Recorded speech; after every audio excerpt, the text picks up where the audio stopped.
Profesor Ben Spardamean, PhD, Director of BINUS BDS RC AI RDC, Assistant Professor Derek Speaks, PhD, School for Engineering of Matter, Transport and Energy, Arizona State University, USA, Profesor Dr. Insinyur Kadarsah Suryadi, GEA, Honorable Rector of Universitas Trisakti, Dr. Insinyur Muhammad Burhanuddin Nur, MSc IPU ASEAN Engineering, Vice Rector of Academic Affairs Universitas Trisakti, Profesor Dr.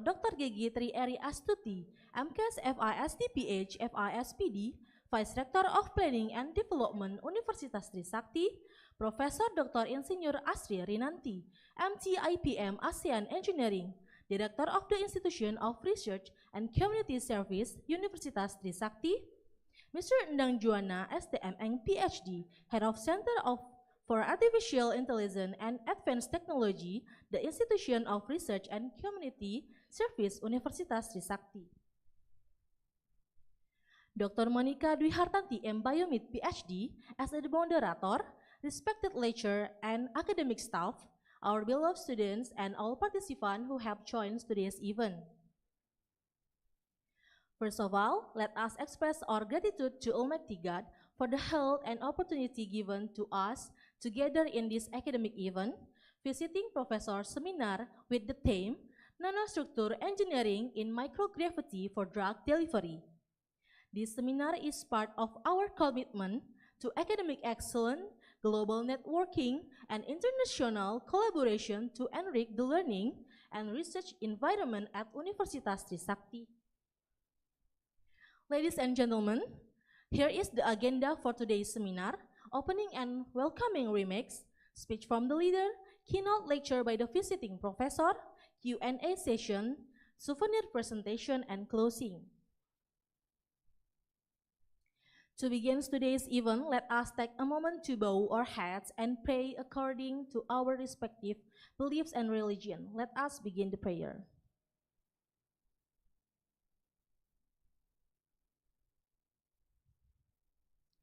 Finish. Ladies and gentlemen, we will now process with the singing of the national anthem Indonesia Raya, followed by the University March Pusat Wiyata. We kindly invite everyone to rise and join us in singing.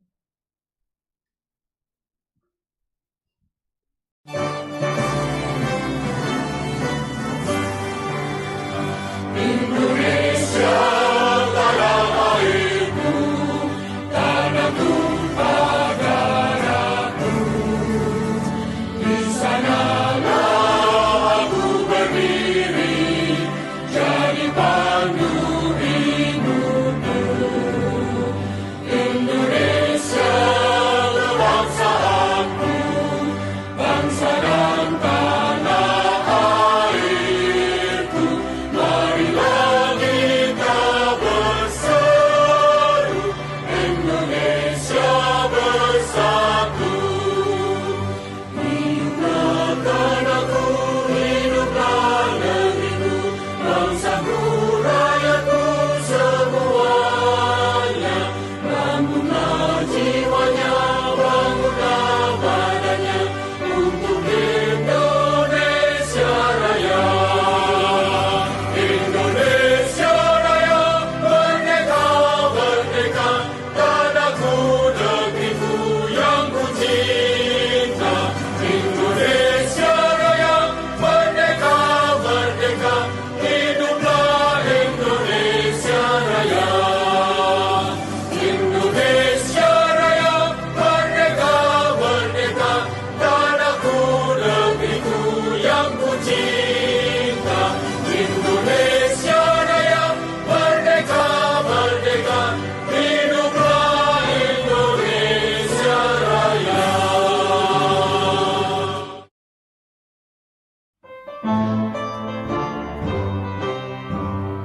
Universitas Tisakti, pusat wiyatanya, amanah pendidikan, menyumbang tenaga sarjana, berkarya dengan penuh jiwa.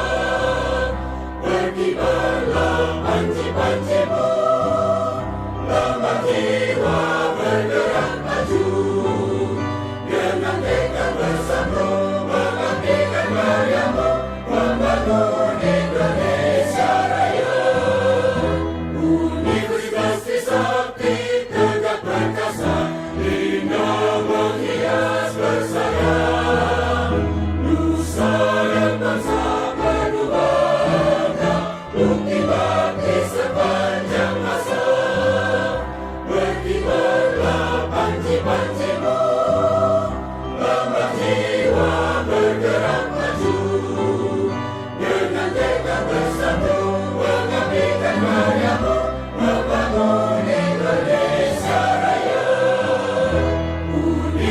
Trisakti dirgahayulah, bimbinglah seluruh putra, bangun negara Pancasila, wujudkan Indonesia Jaya.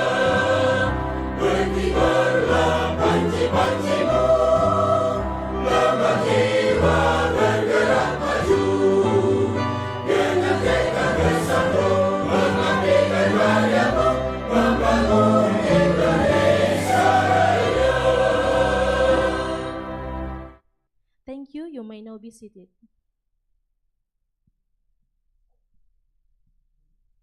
Next, let us watch the profile video of Universitas Trisakti, which will give us a closer look at the vision, mission, achievement, and excellence of our esteemed institution.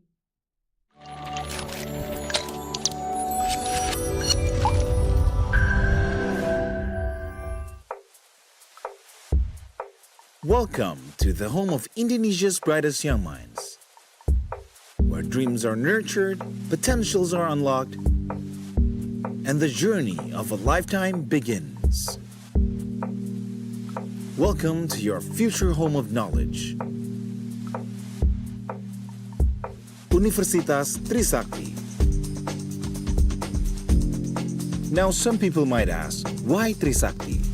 Well, it's not just the history of a prestigious institution, or notable alumni, or great quality education.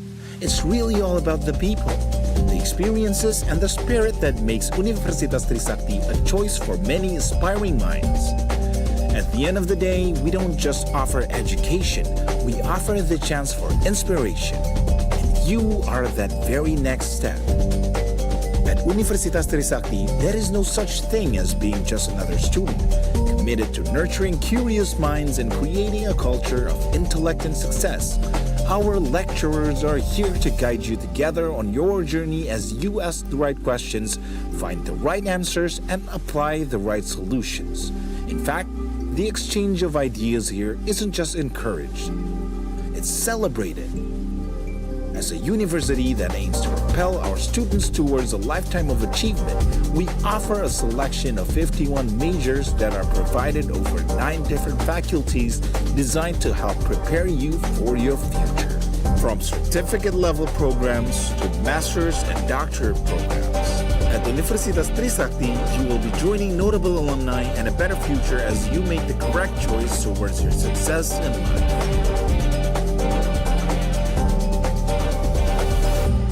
Campus is a living canvas for your creativity. By creating an environment where students from around the nation can unite, we believe in the importance of sharing perspectives and creating long-lasting connections that transcend past our campus grounds. We're not just about theoretical knowledge, we're about hands-on learning that prepares you for the challenges of tomorrow. As you join the ranks of our alumni, you will be an ambassador for positive change and an innovative future, making your mark on the world. With an education that prides itself on preparing your future, you won't just be a student, you'll be a change maker. So, future leaders, thinkers, and creators, the journey starts here at Universitas Trisakti. Join us in embracing a culture that celebrates diversity, a drive for excellence, and a commitment to creating a better world for everyone. Your journey isn't just about a degree, it's about becoming the best version of yourself for yourself. Welcome to Universitas Trisakti, where the future is made today.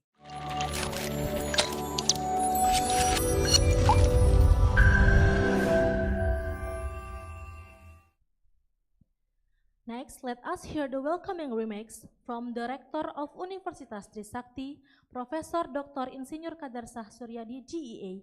We kindly invite you, Prof, to deliver your speech.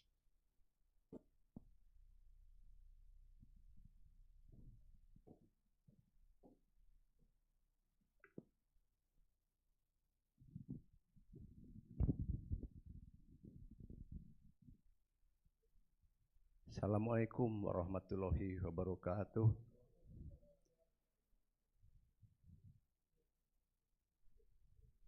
Good morning for all.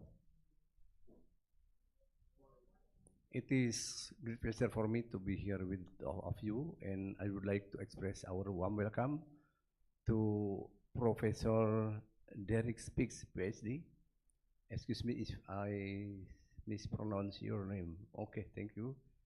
And also Prof. Ben Spardamian from Binus University, and all delegate from Binus University, Ibu Fitya Sarifah Mozar, PhD, and our Vice Rector and all audience. I would like to express our warm welcome once again, especially to Professor Derek Speaks, for spending your precious time from very far away to come to Indonesia and Tisakti University. And Prof. Damai Padamian, thank you for invite us last Monday to Binus, and now we join here to see together to attend the joint seminar or visiting professor seminar today. I would like to tell to our audience, especially Prof.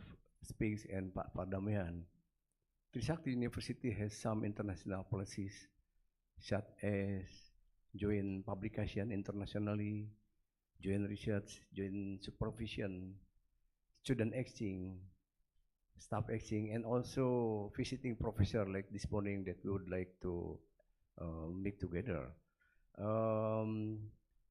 When we look at our theme today, nanostructure engineering in microgravity for drug delivery, I remember that there are many universities who try to go into the what you call entrepreneurial university or the third generation university. And one step after this entrepreneurship university, we have also the fourth generation university. In the fourth generation university, there are some activity about the cutting edge technology. I understand that nanostructure is one of cutting edge. So I appreciate to Arizona State University and also Binus University who try to go to this step, where the nanostructure is one of the cutting edge technology. It means that the part of fourth generation university. Once again, thank you so much for all attentions, and to our colleagues from Binus to visit our university. And hopefully we can continue our meeting today to collaborate in the near future. Thank you so much. Assalamualaikum warahmatullahi wabarakatuh.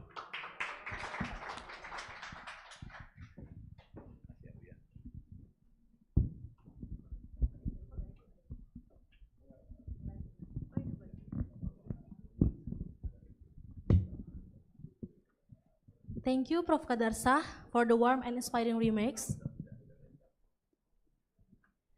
Before we proceed to the main agenda of today's event, let us take a moment to witness a significant occasion, the signing of a memorandum of understanding between Universitas Trisakti and Arizona State University, USA. This signing marks a strategic step in strengthening international collaboration in the fields of education, research, and community engagement. We kindly invite representatives from both institutions to come forward for the symbolic signing ceremony. We now respectfully invite Prof. Patrick Pellon, PhD, Associate Dean of Graduate. Prof. by Derek Speaks from SU, and Dr. Insinyur Muhammad Burhanuddin Nur, MIC, IPU, ASEAN Engineering, Vice Rector of Academic Affairs, Universitas Trisakti.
Awarding a plaque and souvenir presentation by Director of Universitas Trisakti, Profesor Dr. Insinyur Kadarsah Suryadi GEA, to present a souvenir to our visiting professor.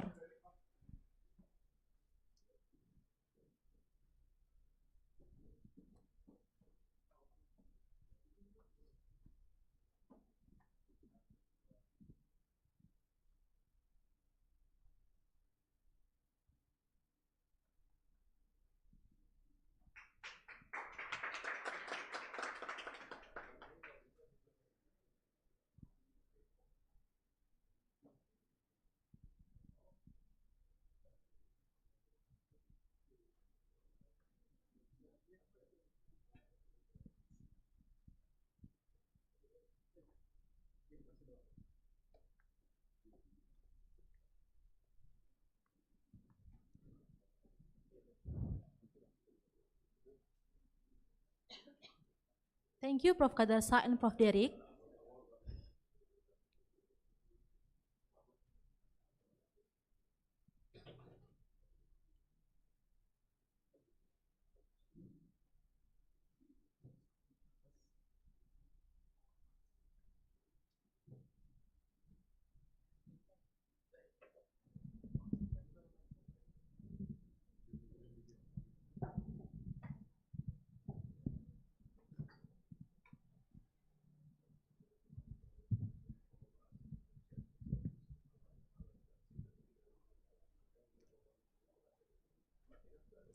Next, let us hear the welcoming remarks from Profesor Ben Pardamaian, PhD, Director of BINUS BDS RC AI RDC. We kindly invite you, sir.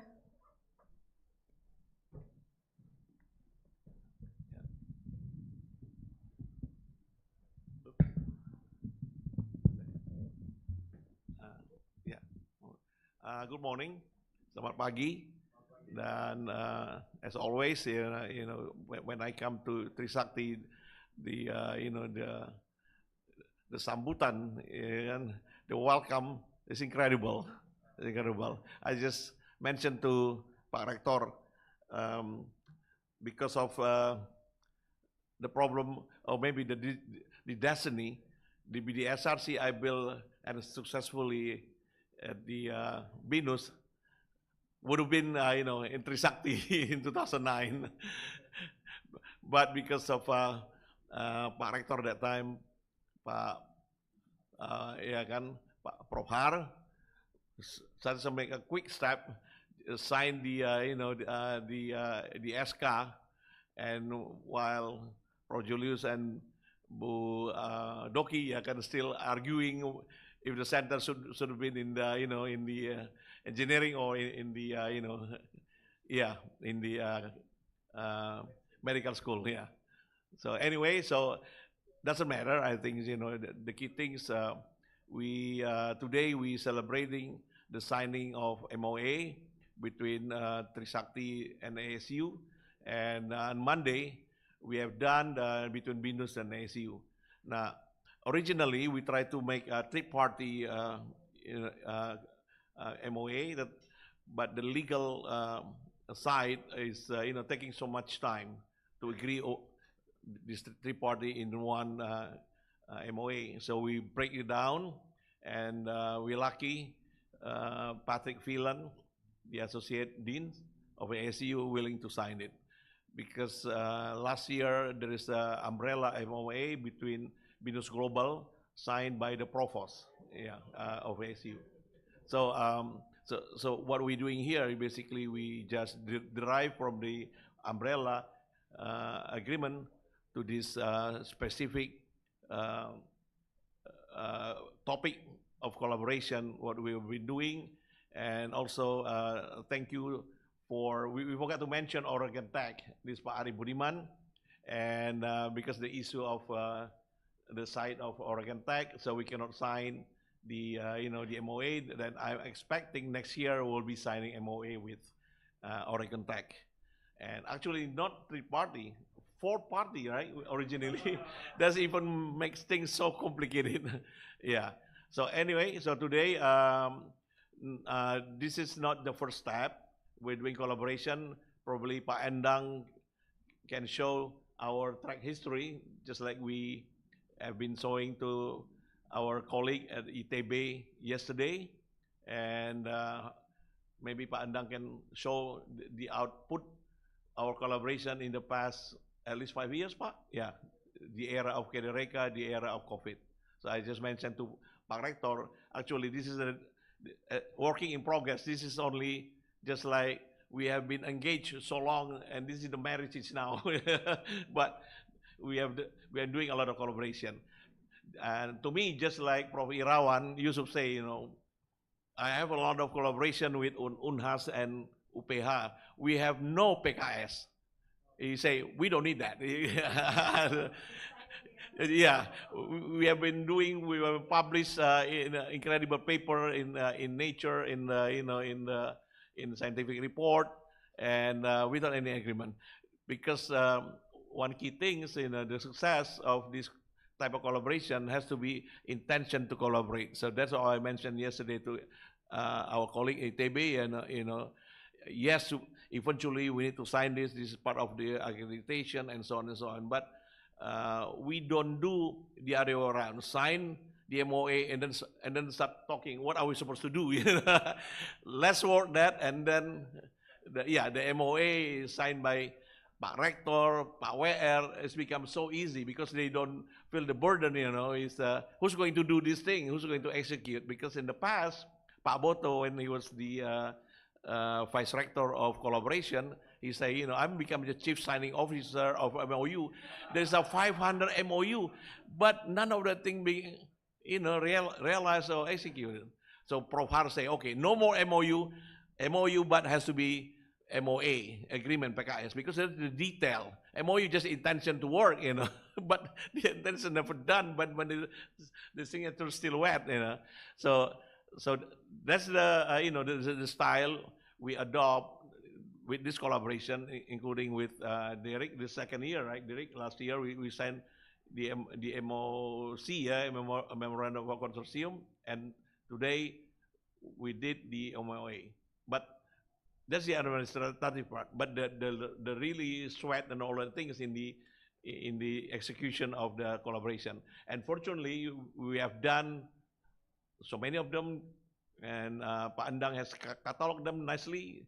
So we can show that thing later to Pak Rector. So is what we have done, what we have published, and so on, and what is our plan currently in the pipeline as far as proposal we're waiting, and Pak Arif probably will be able to mention that. So this is some collaboration that's successfully at the beginning, because the intention all party involved. It is truly the spirit of collaboration and sharing resources. Thank you for this informal speech. I never reading the speech. I just basically just came up from mind, just talking, just lecturing. Pak Rector, thank you so much. Bu WR, Pak WR, thank you for coming to BINUS. Hopefully we have fruitful discussion today. And I just report also, Pak Rector, I try to get the dental school to be involved in our collaboration, because Pak Endang has a AI center, and we have AI center sponsored by NVIDIA, and we can do a lot of great thing in the AI for Indonesia. And thank you, Pak. Yeah.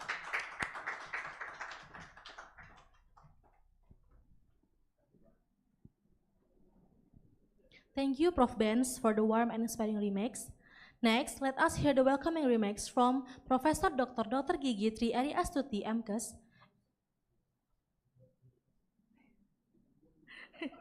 We kindly invite you, Prof.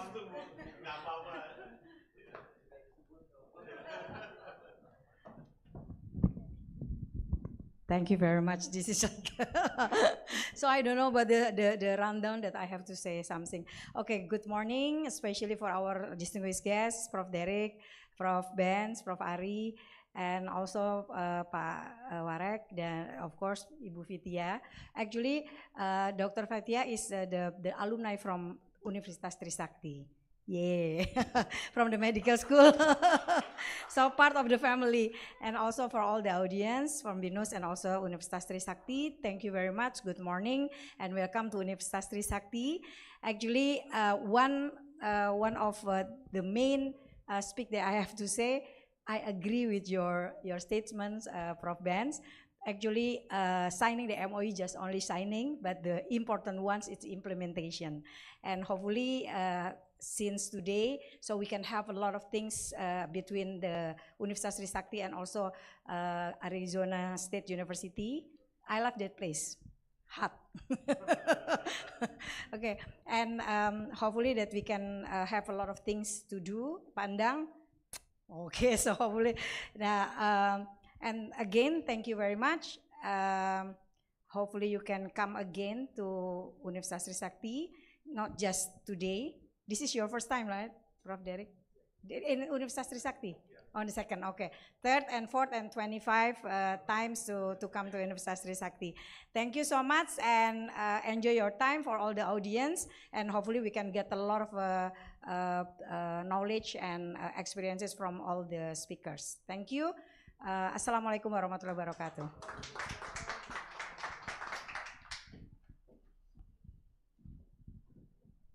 Thank you, Prof. Eri, for the warm and inspiring remarks. Now we come to the main part of today's seminar. Is it a great honor for us to welcome Prof. Derek Speaks from Arizona State University, USA, and Dr. Fitia Sharifah Mozar from BINUS University, who will deliver a lecture on the topic Nanostructure Engineering in Microgravity for Drug Delivery. Next, we will proceed to the main session of today's event, which we have all been looking forward to. Therefore, we would like to respectfully invite Prof. Derek Speaks, PSMS PhD from Arizona State University, and Ms. Fitia Sharifah Mozar, SCAT MSc PhD from BINUS University, to kindly come up to this stage, and Dr. Monica Dwi Hartanti, M. Biomed PhD, who will serve as the moderator for this session. Now we kindly hand over the session to Dr. Monica Dwi Hartanti to lead the discussion. The stage is yours, please.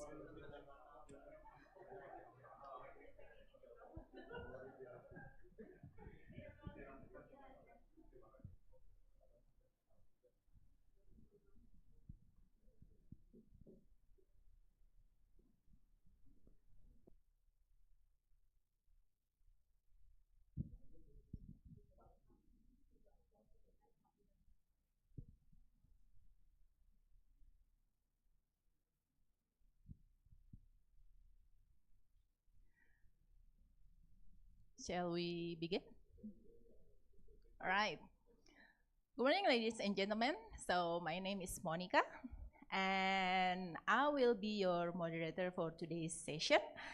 And I have some notes here because I keep forgetting things, so sorry for that. So welcome to this special international seminar titled Nanostructure Engineering in Microgravity for Drug Delivery. So this topic is really beyond my generation. Hi, Derek. So I'm Monica. But it's really interesting because we will see how to use microgravity for inventing something. So it's really interesting. So we will hear from that. And also for the part of drug delivery, it will be delivered by Dr. Fitia. And as it is mentioned before from Prof. Eri that Vidya is also part of Trisakti because she's alumni for Faculty of Medicine, Universitas Trisakti. So we are really privileged to have two distinguished speakers today and who will share their expertise and insight for this cutting edge. So first, I would like to invite Dr. Vidya Sarifamosa from BINUS, BDSRC, Jakarta, an expert in nanostructure research for drug delivery. So she will be delivering an introduction about the drug delivery, so we can have one point of view of drug delivery, and then it will continue with Derek's presentation. So I will read Dr. Vidya CV first. So hang on, because I forgot to printing this. Yeah, all right. Why it's so silent? Yeah. So Vidya earned her Bachelor of Medicine degree from Universitas Trisakti and PhD in Biomedical Sciences from Monash University. Her PhD studies focus on inorganic nanoparticle fabrication for anti-cancer drug delivery to breast cancer cells. She continued her postdoctoral research at Professor Montano's lab, Case Western Reserve University, USA, investigating breast cancer transcriptional regulation and novel anti-cancer compound development. She also had work experience as a research fellow at Singapore University of Technology and Design, exploring cancer electrothermal therapy and biosensors using 2D materials. Currently, she is a senior researcher at the Bioinformatics and Data Sciences Research Center, BINUS University, Indonesia. So her research interests include cancer molecular biology, nanotherapeutics, and biomaterials. So without further ado, I would like to invite Dr. Vidya to do her presentation. And please, Dr. Vidya, you have 15 minutes to do your presentation. Please, the floor is yours.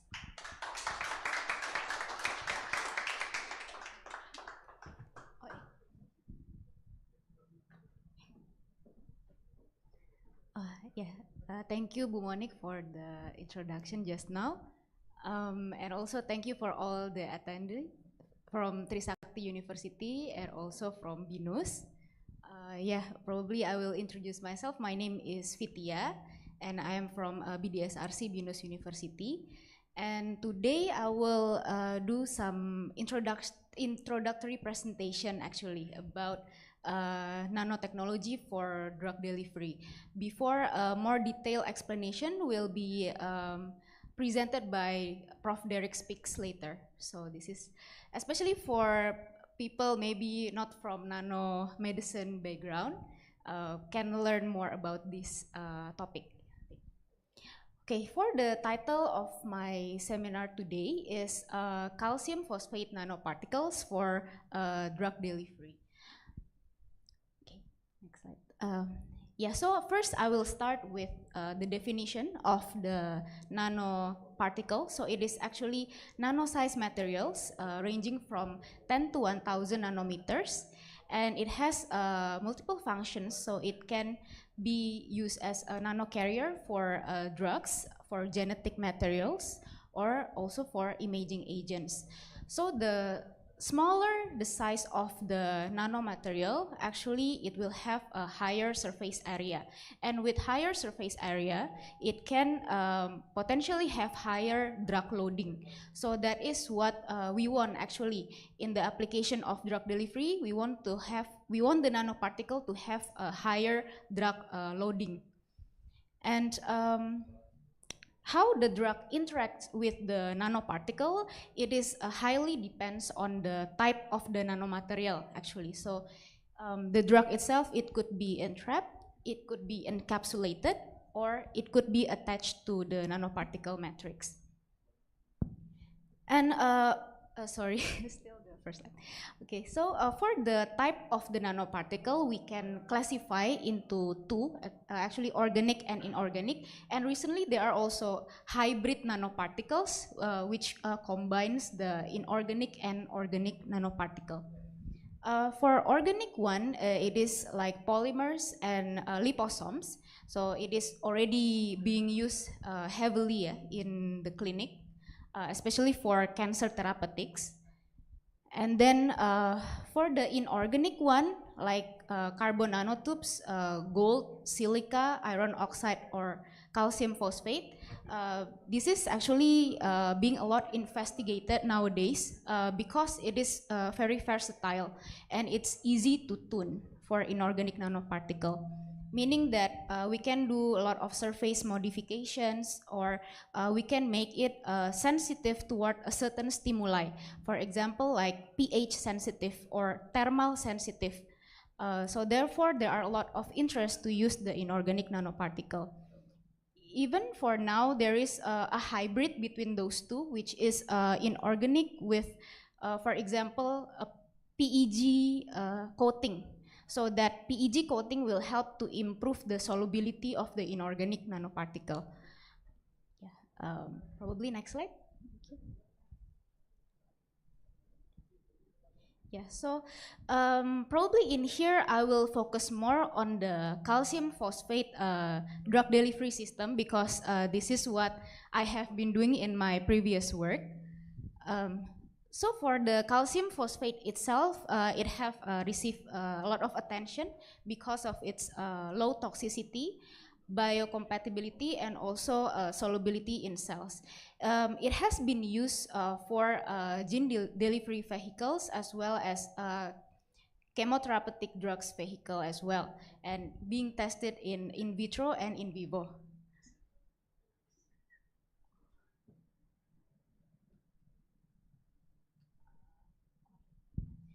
Okay, so I will explain why we need to use nanoparticle actually. So there are a lot of advantages by using nanoparticle. So first, it can protect the drug from premature degradation.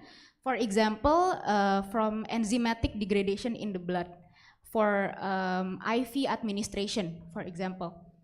And then second, it could enhance absorption of drugs into the tumor tissue. This is because of the improved targeting efficiency by either passive and active targeting. I will explain more in the later slide. And then it also can reduce toxicity to normal organs by improving the targeting efficacy to the targeted sites like tumor, for example. And then it also can help to control the pharmacokinetics and drug tissue distribution profile. This is, for example, by increasing the half-life in the blood. So it can prevent early elimination of the drug from the system. And then for improving cellular uptake, because for nanoparticle loaded drug, it will be internalized via endocytosis, which is more efficient as compared to passive diffusion. And then furthermore, it can help to overcome multi-drug resistance, because internalization via endocytosis can evade the PGP efflux pump on the cell surface.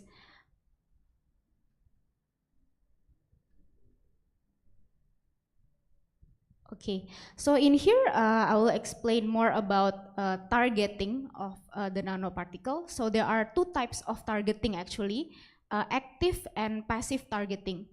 For active targeting, we actually do some surface modification on the nanoparticle surface. For example, by attaching some specific ligand. For example, if we target breast cancer, then we can attach a HER2 antibody on the nanoparticle surface. That's one example. And for the passive targeting, this is called enhanced permeability and retention effect. So this is actually in cancer therapeutics, it takes advantage of the leaky vasculature in the tumor sites and also the ineffective lymphatic drainage. Therefore, there will be more accumulation of the nanotherapeutics in that tumor sites.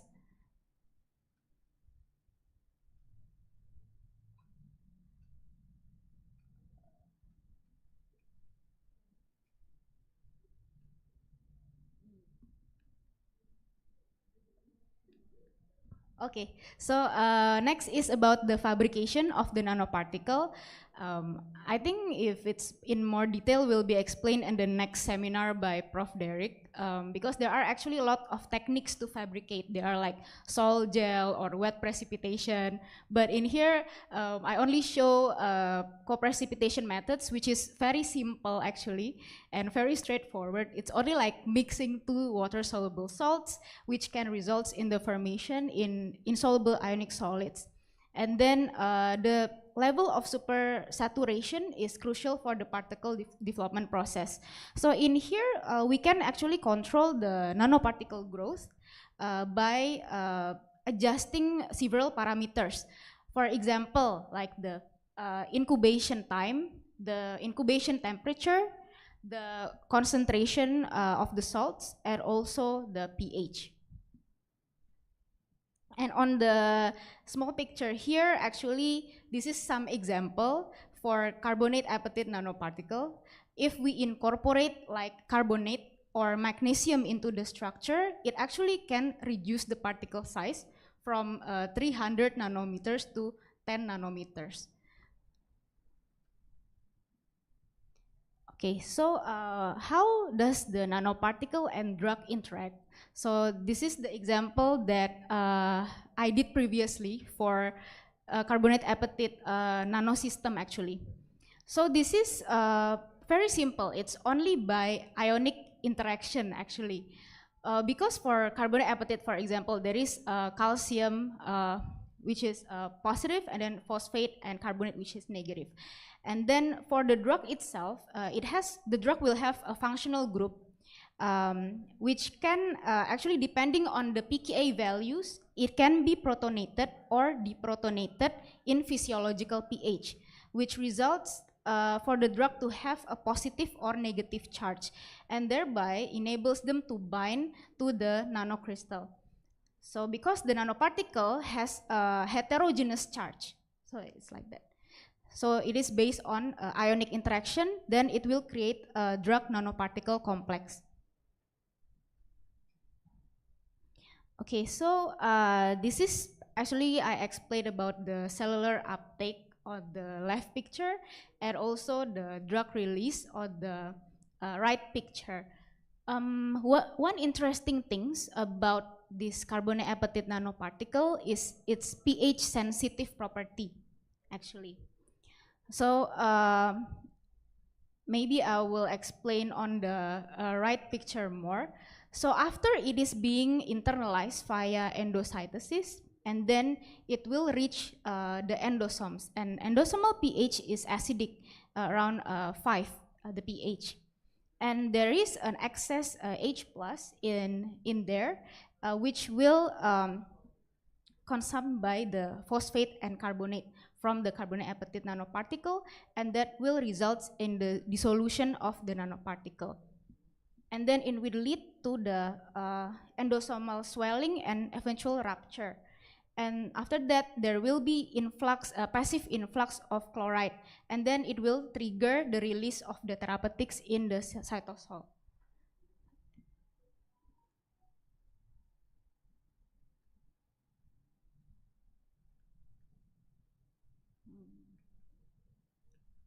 So next, probably I will explain a little about surface modification. So I have mentioned previously about possible of hybrid nanoparticle. So in here, like carbonate apatite is inorganic nanoparticle, whereas like PEG is a polymer, so it's like it's organic. So one type of strategy is by pre-coat of the nanoparticle. So the reason is because I use intravenous administration. that it means that the nanoparticle will interact with the blood after administered to the body. This is in vivo study like that. Therefore, in the blood, the nanoparticle will interact with the opsonin proteins in the blood. And that opsonin will trigger opsonin-mediated phagocytosis, which will lead to faster elimination of the nanoparticle from the system. Therefore, we don't want that to happen. And to reduce the opsonin binding to the nanoparticle, we do pre-coating strategy with PEG. And by pre-coat it by PEG before IV administration, it could reduce the opsonin adsorption, which will improve the nanoparticle stability and half-life in the blood, and also reduce the phagocytosis process, which will cause a slow elimination. Therefore, it gives the time for the nanoparticle to reach the target organ, which is the tumor sites. However, the ratio of the PEG also need to be optimized because if like too high density surface coating, it can hinder cellular uptake. So there should be optimization in there.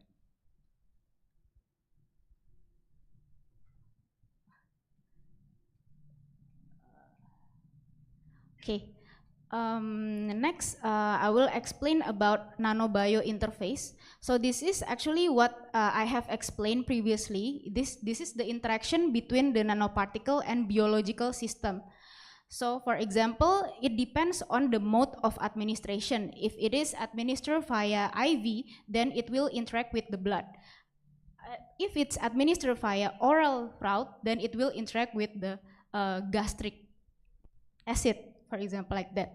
So there should be a strategy to protect the particle when there is an interaction with those biological components.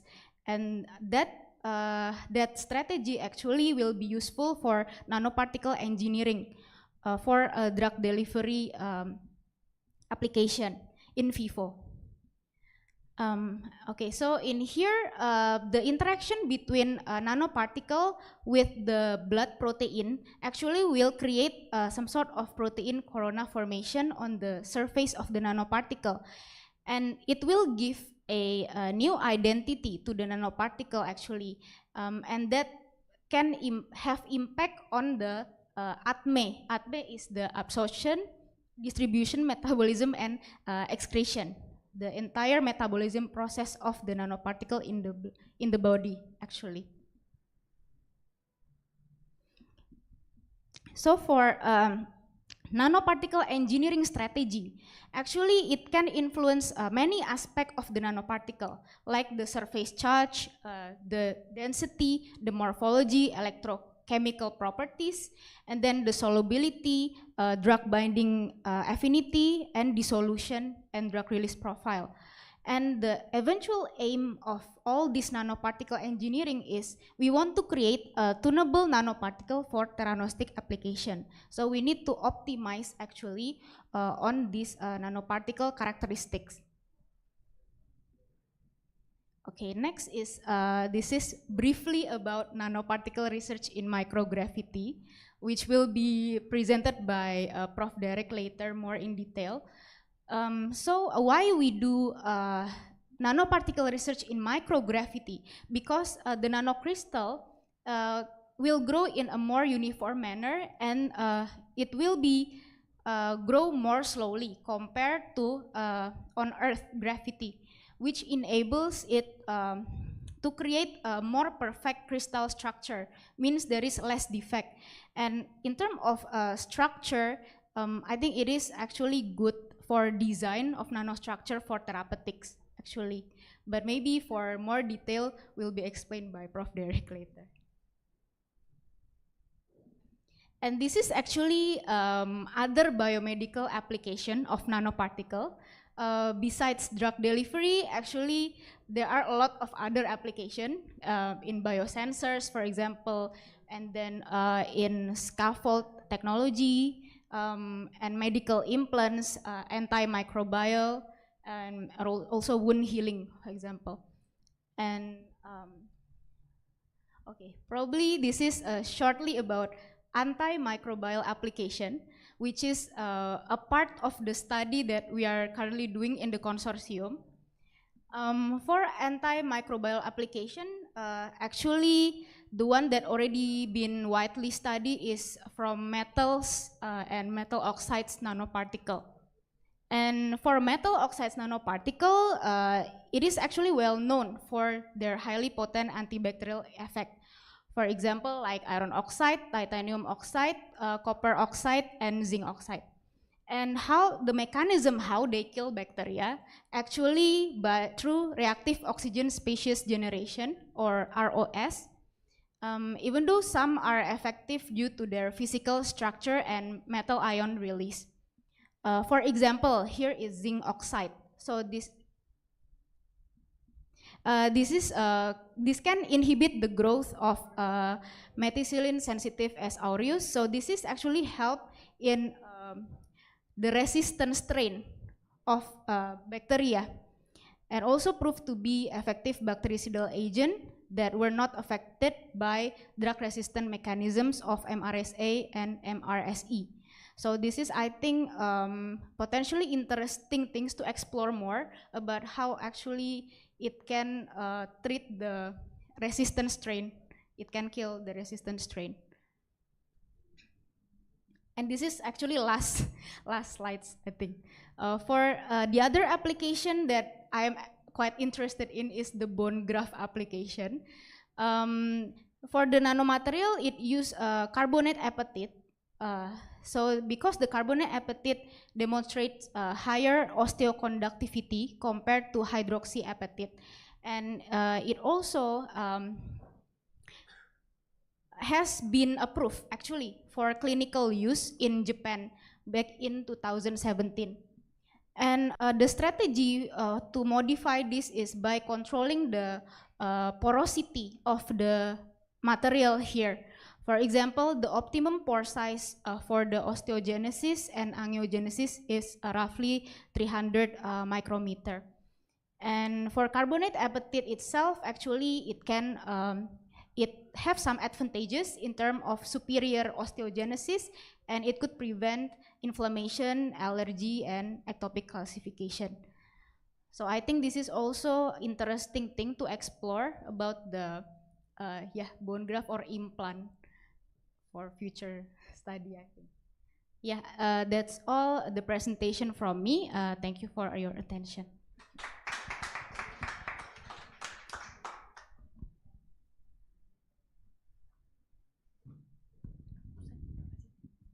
Thank you, Dr. Fetia, for your interesting topic. So we will continue to our second speaker, which is Dr. Derek Speaks. And he is the assistant teaching professor from the School of Engineering of Matter, Transport and Energy at Arizona State University, USA. And Dr. Derek's research focuses on engineering application in microgravity environment, which has important implication, I believe, for drug delivery systems. Sorry. So, Dr. Speaks, the floor is yours.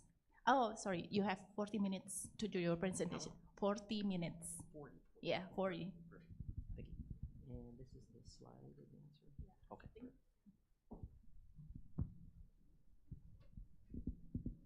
Great. Well, thanks for joining us today. We're going to talk about nanostructure engineering for drug delivery. The microgravity we'll get to at the end, and probably our discussion session after. That's one specific application of what we're going to be talking about. Let me see if I can figure out how to advance the slide. Oh. There we go. Perfect. Okay, so today we're going to talk a little bit about semiconductor basics. This is going to be important for us to put kind of our experiments in context and what we hope to learn from this work. We'll talk a little bit about lessons learned from some of our thin film work.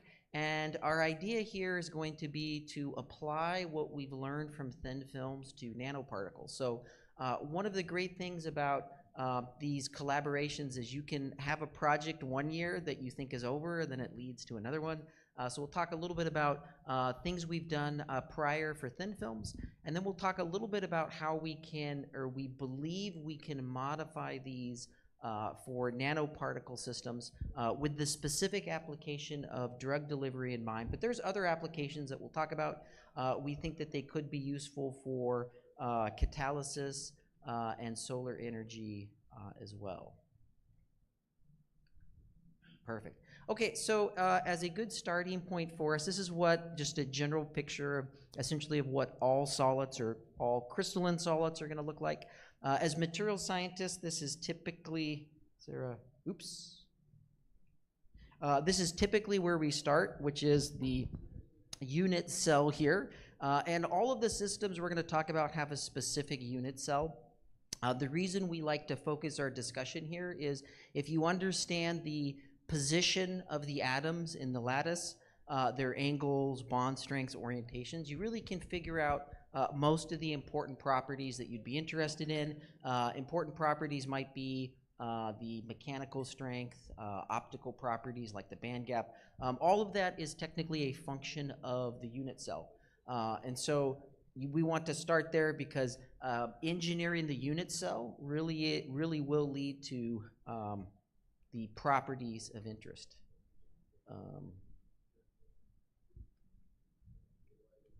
Perfect. Now, there's a host of different types of defects we're going to talk about today. We have this simple diagram here that helps you keep track of some of them. One type of vacancy we worry about quite a lot is, one type of defect we worry quite a lot about is a vacancy. And you can see it there in part A. That's the missing atom.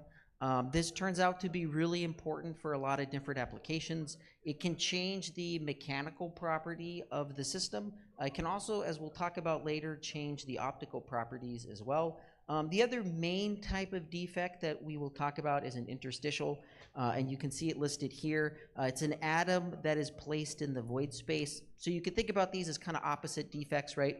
This is an atom that's missing, and this would be a misplaced atom.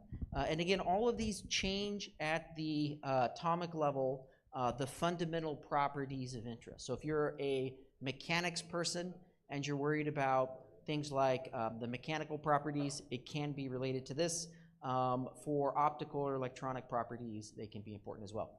Now, my work focuses mostly on semiconductors, and of course, there's three general classes of materials. You can have insulators, which are on the far left. They have relatively or very low conductivity. These would tend to be things like polymers or ceramics, something like that. On the other end, you have things that are highly conductive. These are typically metals, which most people have a lot of experience with, like copper, aluminum. And semiconductors are this special class of materials that exist in between. And what's really interesting about semiconductors is, depending on how we prepare them, we can make them behave insulator-like, meaning they have conductivity as low or approaching insulators. And then there's a class of materials that can be highly doped that begin to approach the conductivities that you would get for metals. And so there's a class of semiconductors called degenerate semiconductors where we can get free carrier concentrations similar to that of a metal, which is kind of remarkable. The other thing to remember is that when we talk about conductivity, it's going to be a function of three properties: the charge of the electron or the charge carrier. It will be a function of the number of carriers that you have, as well as the mobility. And of course, as engineers, we can change pretty easily the mobility and the concentration. The charge is fixed. There's some important interchange between those where you can't necessarily independently change those, but to some degree we can modify both of those. Okay, we'll kind of skip that. Now, for the optical properties, this is the simple model that we would like for you to think about. This is the flat band potential for semiconductor. On the bottom, this is the valence band. So this represents the electrons that are bound in the system. So usually they're taken up by some atomic bond between the atoms. You can raise the energy level very much like a potential energy model. You can take that electron and increase effectively its potential energy by placing it in the CB, which is the conduction band. And what's special about the conduction band is now the electron is free to move. So if you apply an electric field in this case, you can get the electron to move in the left or the right direction. It's free to conduct. Notice the electrons in the bottom band are not free to conduct. They're bound. They're not going to move. And so this is the model. This is fundamentally the model that we'll talk a lot about today. Also notice when you create a free electron in the conduction band, you leave behind a hole in the valence band. And the hole is a missing electron. It's not a real particle, but it functions as if it were one, meaning like a physicist wouldn't define this as a hole. They would call this a missing electron, but it behaves just like a hole, meaning it has an effective mass, just like an electron. It is its opposite, or antiparticle, so it means that it has the opposite charge, so it's positively charged. It also means that it moves in the opposite direction when you apply the electric field. So if you apply an electric field and in that diagram the electron were to move to the left, that would mean that the hole would move to the right. The reason for that is if all of the electrons are moving to the left, this electron would move here, the hole would propagate this way, then the next electron would move that way, and the hole would propagate that way. So it's not a physicist would not define that as a particle, but for our purposes, we're going to treat it as one because it functions in a similar way. And you could think about the conduction band as being the higher potential energy state for the electron. Just for your reference, actual bands are much more complicated than that. For our talk today, we're going to think about the flat band potential. Actual band diagrams are kind of a mess. They look like this. Your momentum is listed here, so mass times velocity is on the x-axis. The y-axis would be the energy level. And if you were to zoom in really close to here, this would look similar to that flat band potential, but it actually turns out, of course, it's a little bit more complicated. And then also, if you were worried about the effective mass of the electron, so how easily it moves in the presence of the electric field, what you could do is take the second derivative of this band diagram. So you could take the curvature, and it'll be related to 1 over the curvature. And the reason that's important is, we might not get to this till the discussion phase, but if you can change the curvature of this band, like squish it in or pull it out, what that would mean is you would change the curvature, and from that you would change the effective mass. So you could build systems, if you're able to do that, that could have a higher or lower effective mass for the same system, which is kind of interesting. The other thing that we wanted to mention before we talk about some of the results is that we're going to use a term called the Fermi level to track the energy level position in the semiconductor. And you could think about this as just the average energy level for the top electron of interest. If you have a semiconductor that is intrinsic, so you don't introduce any doping levels, it will exist in the middle, which we've drawn there. Notice the dopant levels or donor levels are listed in this diagram. So we envision there being a large number of electrons that you could promote to the conduction band there. In that case, the energy level moves upward, the Fermi level is higher. And you could think about that as the average energy necessary to take an electron from the lattice and place it in the vacuum. Okay, so there's a whole class of semiconductors that we can talk about. There's a bunch of different ones. Group 4 were probably the most studied, so something like silicon, it's been around forever. It is the main component in the CPU or GPU industry, but you can have other systems as well. You could have group 3-5s, which would be like gallium arsenide, a really common one, indium arsenide, indium phosphide, indium nitride. There'd be one from column 3, one from column 4. We're going to be talking mostly about 2 6s, which will be column 6, and then one of the metals. So these would be things like zinc oxide, cadmium oxide.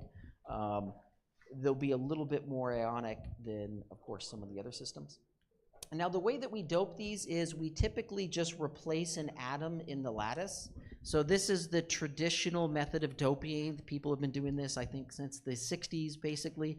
You'll take, or maybe even before that, you'll take one of the atoms in the lattice, you will remove it, and you will replace it with an atom that has a different number of electrons. In this case, there's an extra electron. So if this is silicon, this would imply this is like nitrogen or phosphorus, something like that. And so after all of these atoms have finished bonding, so they get their 8 electrons, to complete their bonds between the atoms. This one has one electron left over. It's not needed to complete any of the bonding, and so therefore, we would treat that as a donor. It's free to conduct. Like all of these properties, actually, it has an opposite property. So if you can add an electron, there must be a process where you can add a hole. You would be correct. We would pick, if this is silicon again, we would pick something in this column. So this would be something like aluminum or boron. And the idea would be for the side atoms and the bottom atom, they each have their 2 electrons to complete the bond. This is missing one. So either, well, in this model, the silicon supplies an electron. It wants to bond with one other electron to complete the bonding between those 2 states, and it doesn't exist. It's missing, and so that would be, we'd represent that with the hole. And both of these can be used for conduction. You have there's a bunch of other systems that we could look at as well. The other thing that we wanted you to think about, and this is relatively new in material science, is that you can replace these with defects as well. So we've just shown you the traditional method of adding an atom with an extra electron or a deficient electron, but you can actually just remove an atom from the lattice and create, in this model, a silicon vacancy. And because you've removed the atom, that's going to essentially, depending on whether it is the cation or the anion, that will add or remove an electron from the system. Okay, so some of our prior work, we'll go this really quick because we want to show you what we're going to use it for. So we were able to introduce controllably different quantities of vacancies into the lattice. There's a host of different ways that you can do this. One way is by ion implantation. So if you use, typically these will be one of the noble gases, you can accelerate those ions into the lattice. If you pick a noble gas, it's of course not likely to bond inside the lattice. We don't want to alloy the system. We just want to add defects. And so in this model, we're able to knock off, for this system, cadmium and oxygen. As you do that, one of these will be a donor, one of them will be an acceptor, and it would be a way of changing the electron configuration in the system without directly doping it, which is kind of interesting. And this is just some of our prior work showing that we're able to control this. So this is the amount of irradiation with noble gas on the bottom, and this is the change in the electron concentration. There's a lot of interesting things you can see in this figure. The first is that as the energy levels increase, you get more free electrons in the conduction band, kind of interesting. The other property that you'll see here is the curves tend to flatten out. They kind of asymptote. There's a big, we could talk about that in the discussion section if you want a reason why that is, but the key part is this part of the curve where we can increase the carrier concentration by adding defects into the lattice, which is kind of interesting. This has other important properties as well. So this is a graph showing the optical absorption edge. At a high level, you could think about this as basically the band gap. And the idea would be, if you take a tangent line to where this curve increases, that represents what we would call the nominal band gap, or the distance between the 2 bands, the conduction band and the valence band. And you can see as the amount of damage increases, the curve shifts this way. And so what we can do is take what is the same material system, which has a reference band gap of about 2.5 EVs, the tangent line here, and by introducing defects into the system, we can significantly change the position of the band gap, which is pretty remarkable. We can move it from about 2.5 to about 2.8. And that's actually a big, that was actually a fairly big result, because most people think about the band gap as being a fundamental property of the system, right? So if you look up, I don't know, silicon, you'll notice in a data table, it will tell you the properties of silicon. It will list the bond length, it will tell you the crystal structure, and it will give you a value for the band gap. And what we're suggesting here is you can actually change that. The value that is quoted in those textbooks is kind of the reference value, or the value before you introduce a large number of defects, but we're able to modify or change the optical absorption edge or the band gap within the same material system without doping it, which is kind of interesting. Now, the reason for this shift is listed here, and we think this is a property that we can later use to our advantage in drug delivery, which we'll talk about. And so this is the valence band on the bottom. This should be the conduction band. This is the valence band. And in this case, as you pull electrons into the conduction band, you begin to fill it up. And so what this would look like is in this diagram.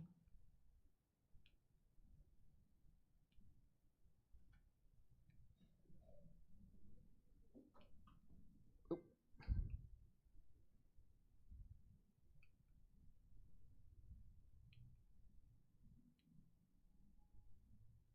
Perfect.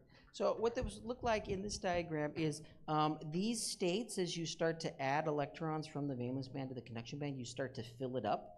And so what's interesting is the fundamental gap is still roughly the same, but the effective gap becomes quite a bit larger because you can't place an electron in an energy level that's already full. So the next available state would be higher up in the band diagram. So that's one trick that we believe we can also use to nanoparticles for drug delivery, if this will advance.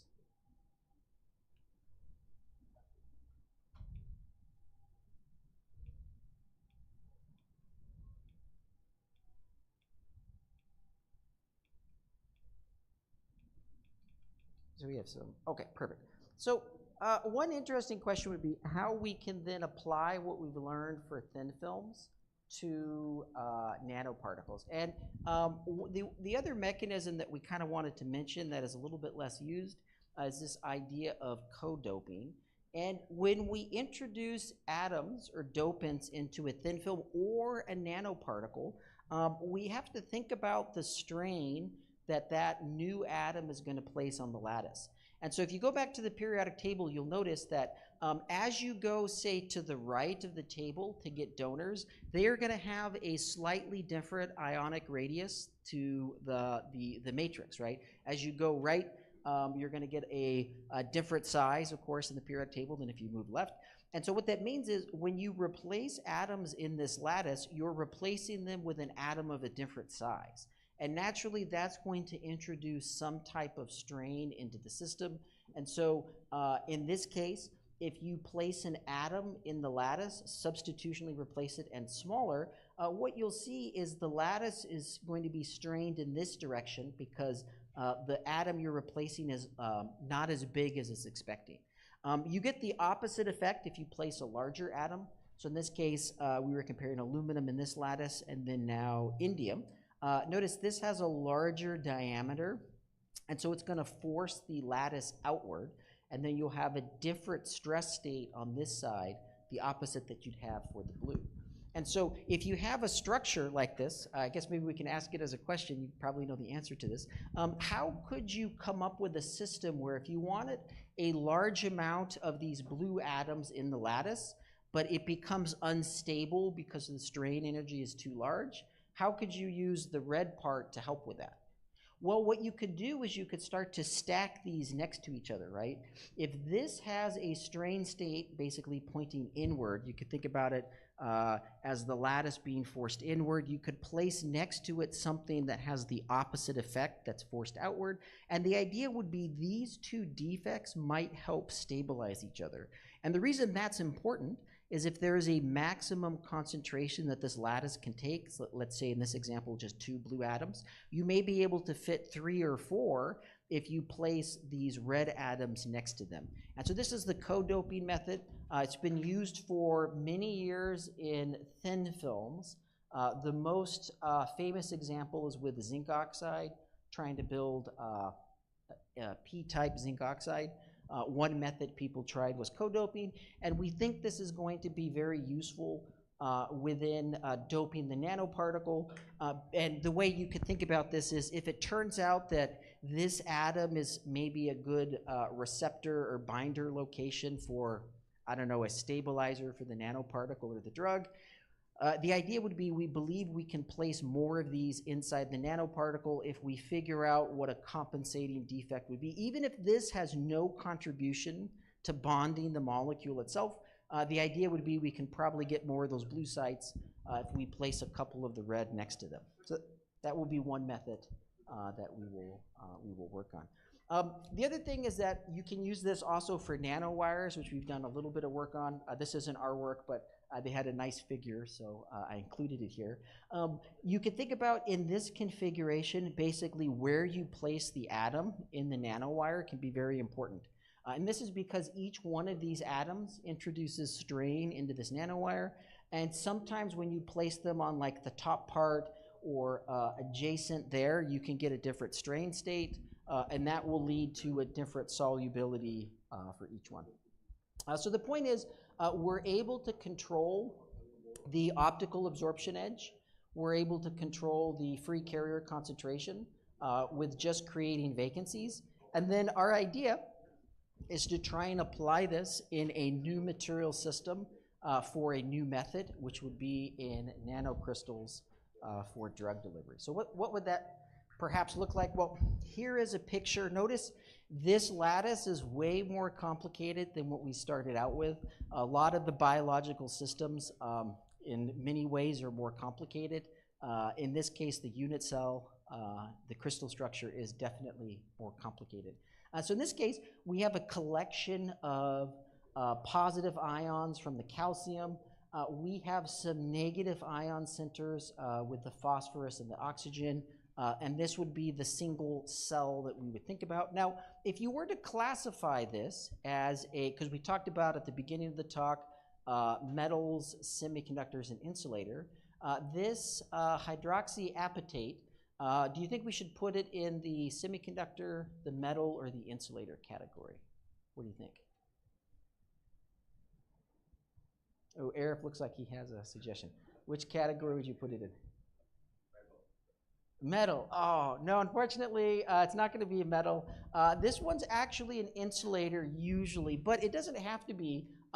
Depending on your application, there are ways to dope this to make it a wide bandgap semiconductor. So there are versions of this structure that is poorly conducting semiconductor.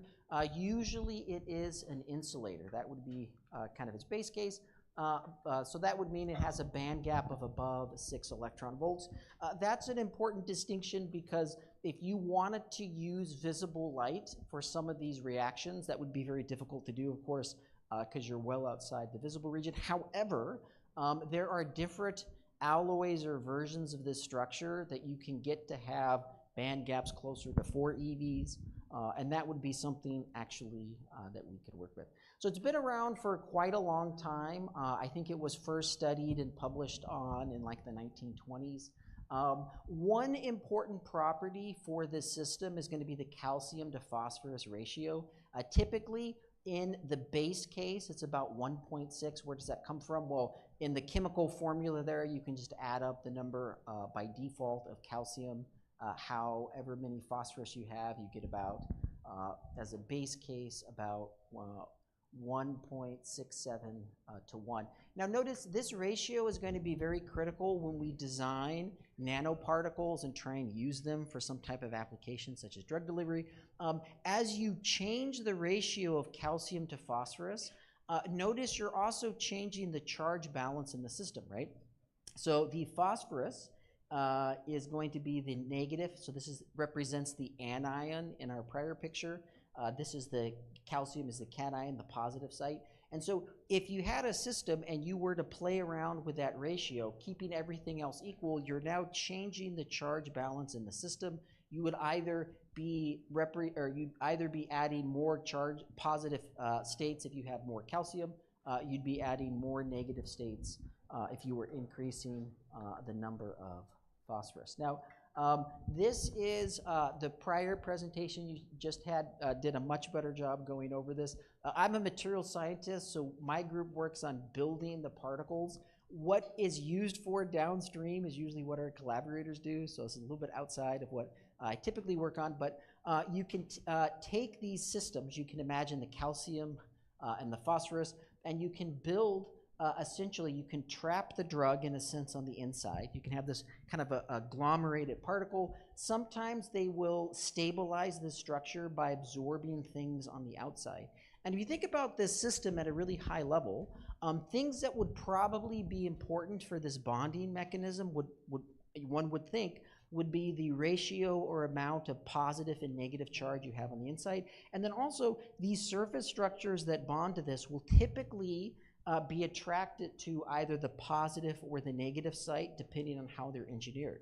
And so that provides an opportunity for us as engineers, is if we know that these molecules that you're absorbing on the surface, perhaps they're a stabilizer, if they need a positive site, the idea would be there should be a way for us to engineer more of those positive centers on the surface. If you've designed a system that bonds to the anion or the negative contribution, negative part, the phosphorus, we should be able to design a system that has more of those on the outside. Or what we could do is swap out the calcium +2 for another system that might have a +3. In that case, you have the same number of positive sites, but there may be some clever way for us to change the total partial charge for each one of those,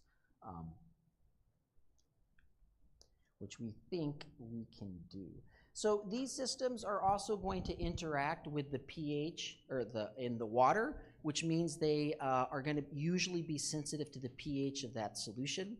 And so it depends on the relative ratio of H plus on the acid or base side, how those are going to absorb in this system and how that hydrogen is going to bond within this structure. And again, that's going to be related to the partial charges that you have on that system.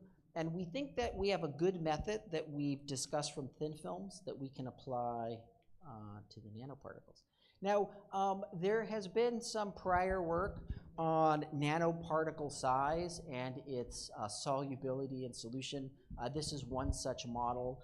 You can see here, no big surprise, as you make the radius smaller, you increase the ratio of the solubility that you can get. So smaller particles tend to be, all other things equal, a little bit more soluble. Now, an interesting question would be, does that mean the smallest possible nanoparticle is always the best? And I think the answer to that is probably to a point.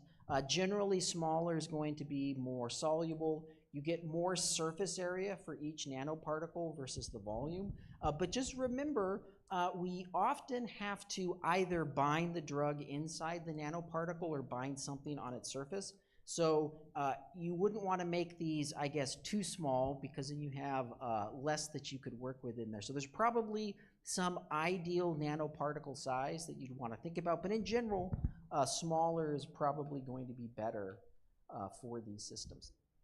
Now, there's a host of different interactions that people study for these particles in these systems. And this is actually one of the things that I kind of hope we can focus on in the discussion phase later, is my group is very good at building these particles. We're far less skilled in understanding the interactions in biological systems. So hopefully we can find other researchers here who are interested in using these systems to help us understand the binding that you would get, like, for instance, the van der Waals forces, the exact interaction between, say, the H plus ions in solution with the particles, or even how the drugs bind to the surface or the interior. All those are great questions that we're not probably the best skilled to answer, but you guys might be. But we're just highlighting there's a lot of different interactions that you can think about, which this is one reason why these systems, I think, are a little bit less well studied, is because there's not just one type of interaction to consider. Now, this is just a schematic of our idea for what our experiment would probably look like. So in this case on the left, this is supposed to be the hydroxyapatite before it's damaged. And then on the right, what we can do using either an electron beam or ion implantation is we can start to remove some of the atoms from the lattice. So in this case, we're showing you a calcium vacancy. We can do this or interact with the phosphorus as well. If for whatever reason you want the phosphorus to be removed, we can do that in this configuration.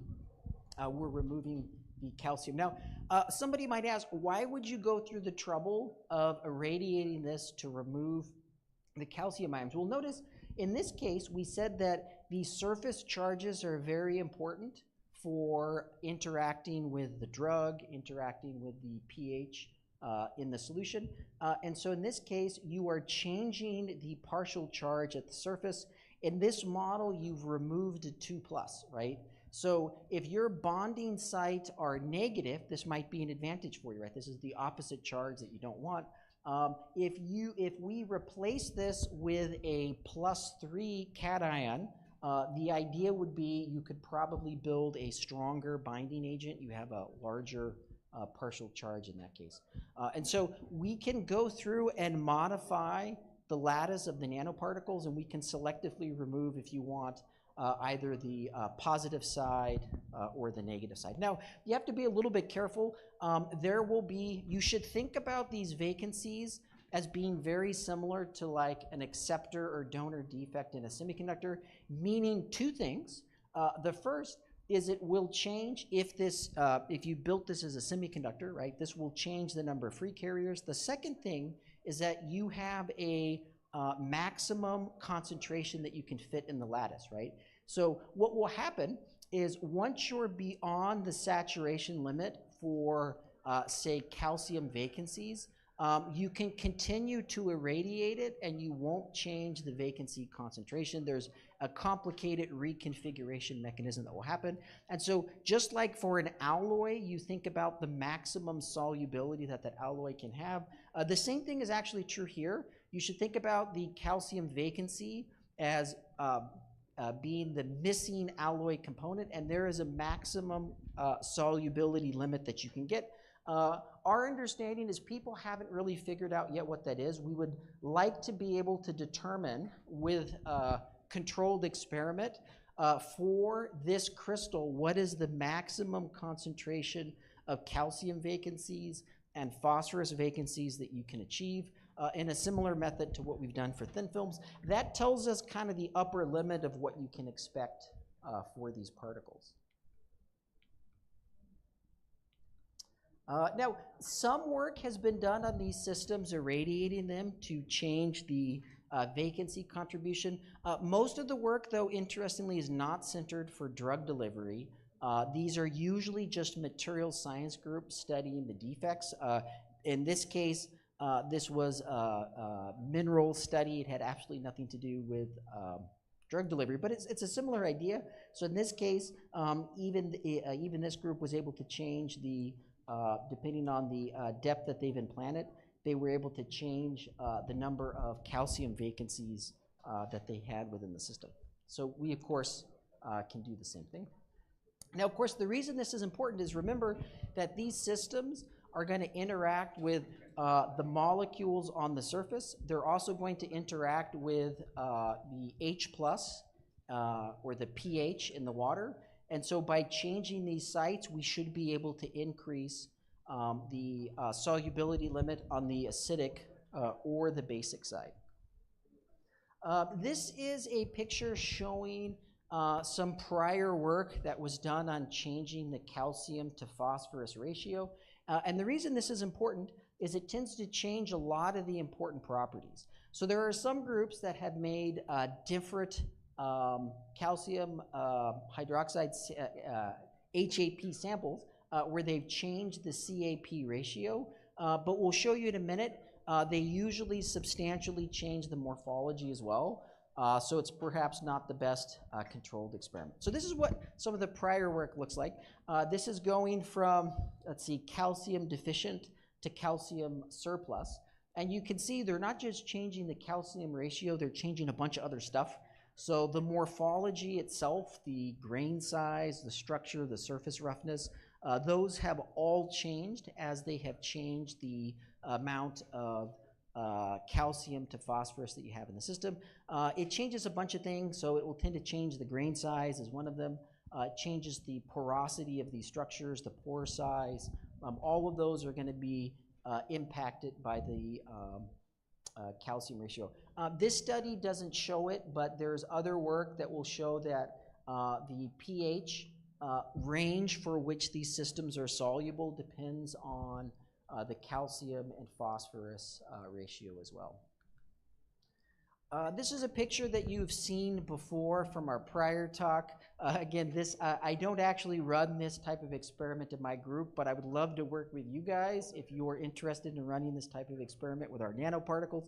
The only thing that we wanted to highlight here is that as this particle enters this cell, it's going to interact with these systems tend to be more acidic than outside. So if we can design a system where we change the partial charge on the surface, we should be able to make it more or less easy for these systems to decompose. If we're worried about, say, the H plus inside these systems, we can specifically engineer them to have a larger or smaller amount of the negative charge on the outside of the particle, and we believe that could significantly modulate how easily or how difficult these particles decompose within the cell. Now, a lot of people have looked at bonding a drug or even having it interact with DNA with these systems. A lot of those molecules tend to be negatively charged, comes from the phosphate groups. And so what that would mean is if we want these nanoparticles to more easily absorb those systems, we need to come up with a way of adding more partial positive charge to the surface. One way we could increase that balance is by irradiating these samples and selectively removing the phosphorus. That should change the charge balance. We can also substitute out the 2+, potentially with a 3+ system, and we think we can build systems that have better bonding. So just to summarize, here's kind of the 3 studies that we're working on. And what we'd like to do is later in the discussion figure out if there's a way that you'd like to contribute to any of these, or if there's like a follow-on study you're interested in, that would be great too. But for study 1, what we're working on is doing a detailed study of the calcium to phosphorus ratio. Now, some people would say this work has already been done, but I think what's original in this case is we're going to take the same sample. So almost all of the other prior work, they grew different samples and got a different calcium to phosphorus ratio, and that meant the morphology was different. So we now have the capability to take what is essentially the same sample, meaning we lock in porosity, grain size, all of those other properties, surface roughness, and we can change by increasing the level of irradiation. We can change the calcium to phosphorus ratio for the same sample. And so now I think for the first time, have the ability to remove all of the other tangent effects that people include in the calcium to phosphorus ratio, such as the morphology. So that's one of the things that we're working on. What would that experiment look like? Well, what we would do is take the same HAP crystal, and we would progressively increase the irradiation on that. Depending on how we have the system set up, we are going to selectively remove either the calcium or the phosphorus, and then we can build a series of samples using the same nanoparticles that would have a different ratio. The second thing we're working on exploring is figuring out the co-doping mechanism. And so one of the things that we do know is that as we remove either the phosphorus or the calcium from the lattice, and again, we're doing that to change the surface charge configuration, we are going to introduce significant strain into that crystal. And so what we need to do is have a compensating mechanism for that. And so our plan is to introduce dopants that move the system in the opposite direction.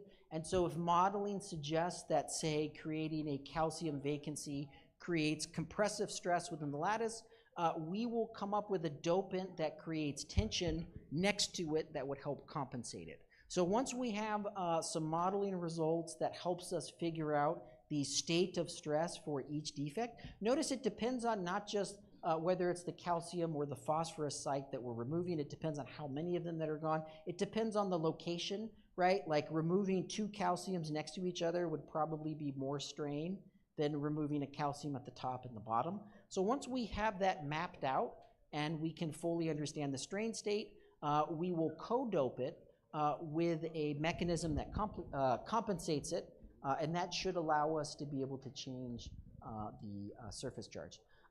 Our ideal goal would be able to create anti-site defects. Now these are very difficult to do, but what we'd like to be able to do is replace the phosphorus, the anion site, with another cation. And that usually creates the most amount of stress in these systems. Part of the reason for it is you're putting like charges next to each other. So notice in this picture you have positive next to negative. If you create the anti-site defect, you're now placing a positive next to a positive. So now you have the traditional mechanical strain as well as the charge as well. The only way we think that you can compensate for that and make it stable is to have a co-doping site next to it. Otherwise, you're going to create too much strain into the system. And this is just a simple model suggesting how we might be able to do that. Once we have the strain state maps out, what we would do is we would swap out the atom next to it effectively that would create the opposite strain that you would introduce with the anti-site defect that you would get. The other thing that we can do is take a look at the pH-sensitive nature of these systems. In addition to studying HAP, we've done a lot of work, we've done a lot of work on zinc oxide, and zinc oxide can be used as well. It isn't, you have to be a little bit careful because zinc in high concentrations, I think, is toxic, but some of the properties are going to be similar. And in this case, we've shown just a zinc oxide crystal. And then notice in this case, this is the O polar surface. So this is terminated in oxygen. This is the zinc polar terminated in zinc. And what you'll find that's interesting is notice both of these in the end become terminate with hydrogen. How does that work? Well, the zinc atom will bond to an oxygen, an oxygen usually from water. And then that is going to be bonded to a hydrogen. And then on this side, because you're already O terminated, you would just add the hydrogen. And so what we think we could be able to do is go back to the lattice and replace a few of the calcium with zinc. Why would you want to do that? Well, notice you have this really nice mechanism that's now pH sensitive, right? And so because you have a zinc atom on the surface, that zinc atom can add oxygen and it can add hydrogen from the water. And people have developed these nice potential curves based on the pH. So how would we read this? Well, for zinc oxide in particular, if it's going to start out in both cases as H terminated, so in this case OH, and then depending on whether it is acidic or basic, this last molecule is going to change, right? So if the fluid has a deficiency of H+, this will be removed, and then this zinc will become zinc oxide with a H- on the surface. That would be the negative potential, which would be on this side. So when the solution is basic, we can create these systems that have a negative charge on the surface, and then when the solution becomes more acidic, notice the partial charge becomes positive. Why is that? Well, in those types of systems, the OH tends to absorb a hydrogen from the water, creating OH2. This would have a partial positive charge. So now what we may be able to do is put that within the crystal. You could imagine, and of course, you might ask, why would this at all be useful for drug delivery? Well, depending on the partial charge on the surface, this is going to impact how things are bonded to the surface. This will also impact the stability of these systems. So depending on the partial charge on the surface, we can build nanoparticles that have a higher or lower solubility depending on the pH. And also you can use this as a delivery mechanism once it's in the cell. You can build systems that are more or less stable. Generally the cell, I believe, is going to be more acidic, and so you'd want it to be less stable in the acidic case. And the reason for this is, as we mentioned, would be the surface species that are absorbed to zinc oxide. And so the idea would be we could probably replace on the surface one of the calcium with a zinc. Notice they have the same starting +2 charge, so they're going to behave similarly. Like, seems like you could fit this in the lattice. And then depending on what's bonded to that, you could build a system that's going to have a partial negative charge, which would be on the left, and that's if the hydrogen is removed. And then depending on the pH that you have in the system, it might bond an extra hydrogen, such as in this configuration. And this site would now have a partial positive charge. Okay, so I think we're probably close to 40 minutes. I'll just mention, we probably don't have time to go into the microgravity component until we have our discussion phase, but the idea there is that microgravity is special for crystal growth. It allows us to make crystals that have the lowest possible defects. And so if you think about what we talked about today of defect engineering, right? Building systems that have a different amount of, say, phosphorus or calcium vacancies, the ultimate or ideal case would be a perfect crystal, meaning I have a blank slate, I have no starting vacancies or interstitials to deal with. And then whatever vacancies or interstitials are in the system are the ones that I introduce intentionally by irradiating them. And so that's one reason why we are looking at the microgravity part. The only downside to that is work in space is extremely expensive, so it takes a long time to set up. So I would expect that we will start this work in gravity and then hopefully later add that as a new mechanism. I think I'll probably stop here because I think I am over time. Do you have any questions? We might cover a little bit more in the discussion phase too. Okay, perfect. Okay, perfect.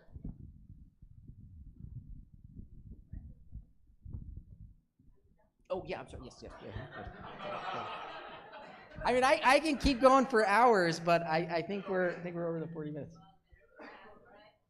Thank you very much. Thank you.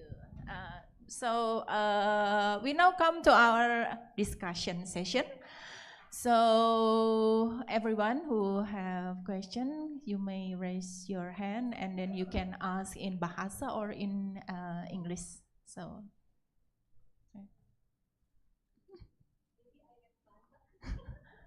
Dr. Vidya, can you come forward? Yes, you have to. Thank you, Dr. Monique. I am Oktarina from Faculty of Dentistry. Yes. Okay. I want to ask few questions about the origin of hydroxyapatite. Comes from where? Because I have on research about cancellous bone from bovine that can make hydroxyapatite, and I want to explore the my research into another maybe can be drug delivered someday. That is, thank you.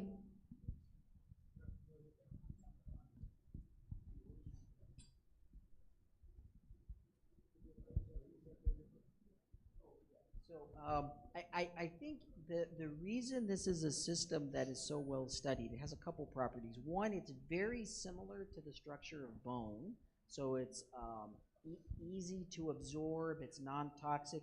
It's a collection of calcium, phosphorus, and oxygen that your body has, so there's not a whole lot that's different or toxic, so it's similar. So I think that's the first one.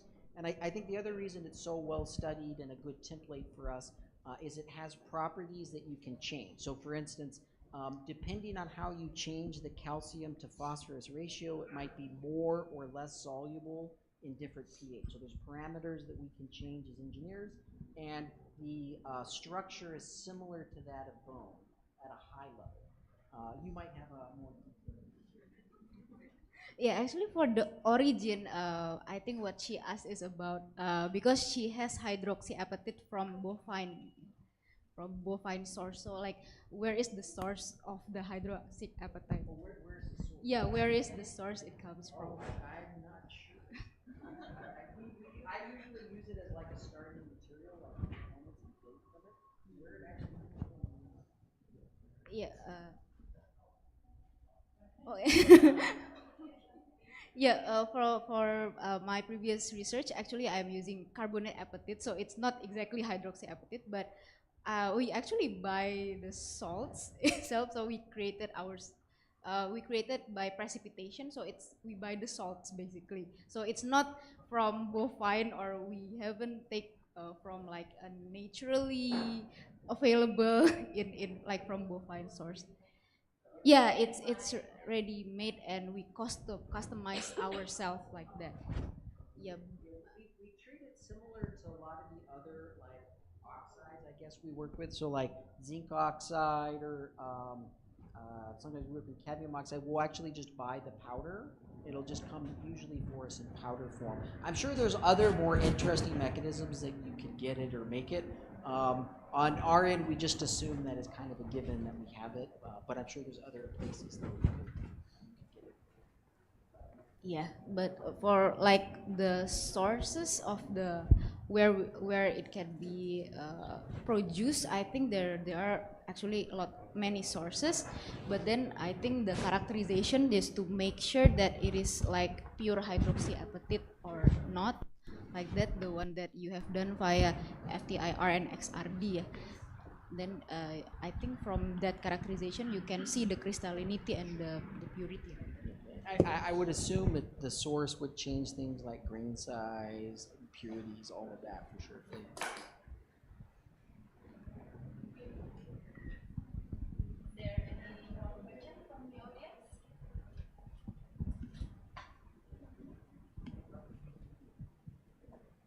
Yeah.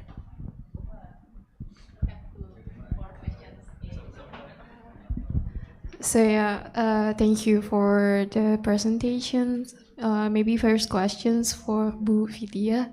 Yeah. Oh yeah, thank you. Let me introduce myself first. My name is Alisa Imani. I'm one of a research assistant from BDS Aksi. I want to ask about the method that you said for creating code using PEG for the drugs. It used to avoid the early eliminations for the drugs to the target, right? But will the code will also affect the efficacy of the drug itself? And also for Mr. Derek, I have a questions about the how can we measure about the stability of the nanostructures that we want to create it? Is it possibly to measure based on the band gap or the number of the neutrons, or there's a certain way that we can measure to make sure that the nanostructures is stable for to reach the target. That's all. Hello. Oh yeah. Okay. Thank you, Alicia, for the question. So regarding whether the coating of nanoparticle will affecting the therapeutic efficacy, ideally for every nanocarriers, its usage is only to deliver. So it should be because it should be able to release the therapeutics actually. So it only deliver from like outside the cells, and then internalization, and then it should release the therapeutics in the cytosol. Either it's like drugs or it's DNA. So it should be not affecting the efficacy of the treatment actually. So it's only for delivery actually. Yeah, so good questions there for stability, how we test it. I think broadly speaking, there's kind of two ways you could do that. The first way would be to build the systems and then directly test on the cells themselves. And so you could just look at the whole, kind of the whole package and see how effectively it treats or kills whatever system you're studying. I think those results are more expensive and more difficult to do, but that's kind of ultimately what we would like. The idea would be you could have a host of different nanoparticles. You could apply the same concentration of drugs to each one and then just see what's more effective. What we would probably do before we got there, because it's cheaper and you could collect the data quicker, would be to just figure out the bonding mechanisms between the nanoparticle and whatever you're absorbing to it. And there's a bunch of different ways to do that. One of the things you'd probably want to study is the stability range in pH, like how soluble it is as a function of pH. There's a lot of really clever ways where people have designed systems, like for instance, if you're worried about the number of, say, molecules attaching to the particle, some of these are fluorescent, so you could study essentially an emission property for them. If they are donors or acceptors, the idea would be we'd have to build first the system to be a wide bandgap semiconductor. So we would first dope the nanoparticle, and then we would absorb the molecule on the surface, and then we would probably put them in like some type of film configuration and do a test on the carrier concentration. And the idea would be if all of those things are true, and you have a molecule that's absorbing, that is adding or removing electrons, then we should be able to figure that out when we run something like Hall effect, which will tell you the carrier concentration. In theory, you should be able to do that. I think what might be a little bit easier is to build systems that are fluorescent when they're on the particle, and then we would just record the intensity of the light that comes out. The other way I think you would the other test you'd probably want to do is take a look at the stability range and the pH. So it's not particularly easy, but I think what a lot of groups would do would be to study the interaction between the molecules and the nanoparticles by themselves. And then after we feel like we have a good baseline, then run the full experiment where you do some type of treatment, because that's really ultimately what you're after. You could argue it's possible to build these systems that, I don't know, maybe you absorb more of the drug on there, and then something happens downstream that you don't think about, and it never actually gets to the cell. That's possible. So I think you'd have to include both of those. But we would first study the molecule and the nanoparticle separately, and then after that, once we've narrowed it down and we think we've optimized it, then we would study kind of the full efficacy of the drug on the cell itself, which is where you become super useful, because I don't do that yet.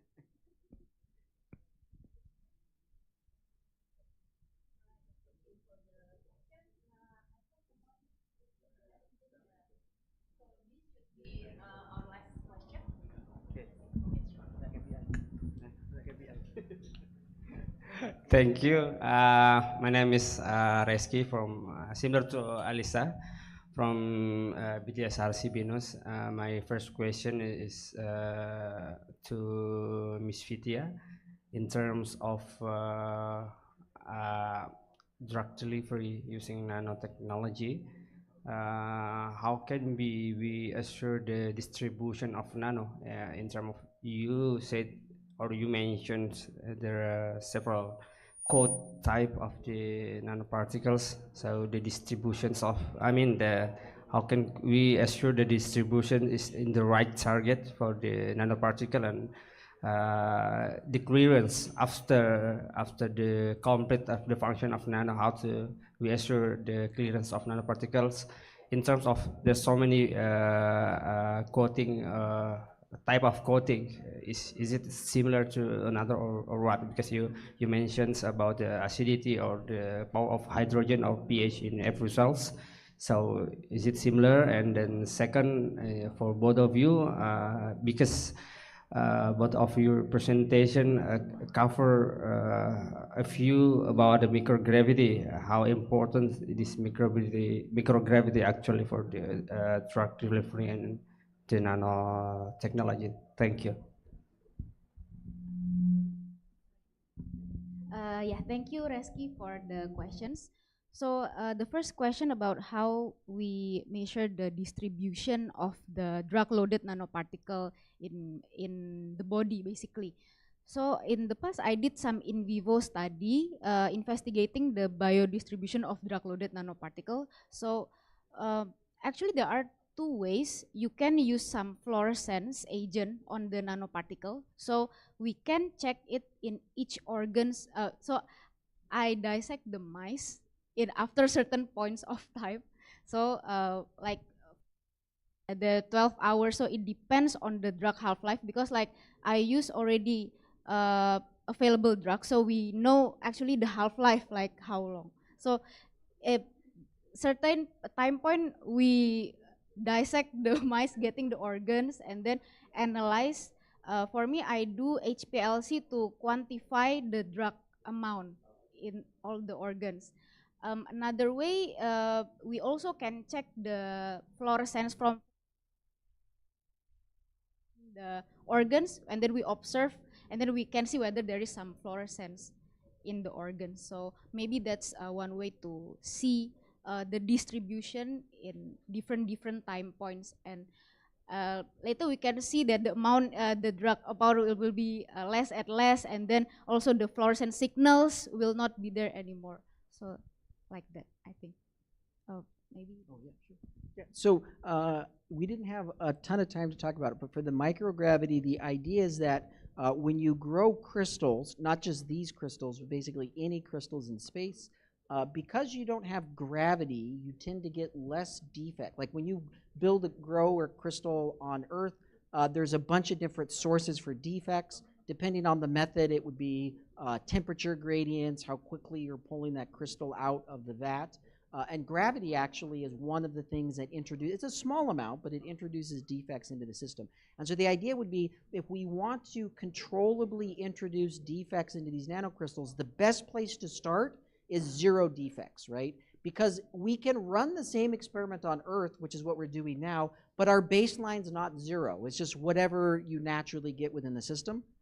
And so you're kind of missing that into the distribution. The experiment itself isn't quite as clean. And also, there may be a region that, say, is way more effective for drug delivery, but it requires very, very high quality crystals. That would be very difficult for us to make here. So it makes the same experiment that we're doing on Earth more sensitive. The problem is, Arif and I have been writing some grants for this. They only, as we understand, accept once per year. So hopefully next year. And then even then, it takes about a year to design the container that goes up on the space station. So you have to wait a year to apply, and then there's another year doing the engineering work. So it takes like 3 years before you actually get the data out. So it's very interesting. Of course, not many groups have done it, but we think we can do the main work up front now, and then just extend that part of the curve to basically the very high purity crystals that you would need. It's actually good for the project in the sense that the microgravity is a nice to have but not needed, because it's going to make the crystals very expensive. And so it's an interesting engineering application, but we'd also like to be able to build useful devices that are a little bit more like scientifically it's fascinating, but it takes something, I forget, like $200,000 per pound or kilogram to get it in space. So it's incredibly expensive. So we are happy that we think we can design at least half of it in gravity, and then see if we can extend kind of the material science of it in low gravity. Yeah, I think like actually the difference is more in the structure, right? So between the crystal that grow in microgravity and crystal that grow on Earth, is like the difference is more in the the defect and stuff. Yeah, exactly. It is.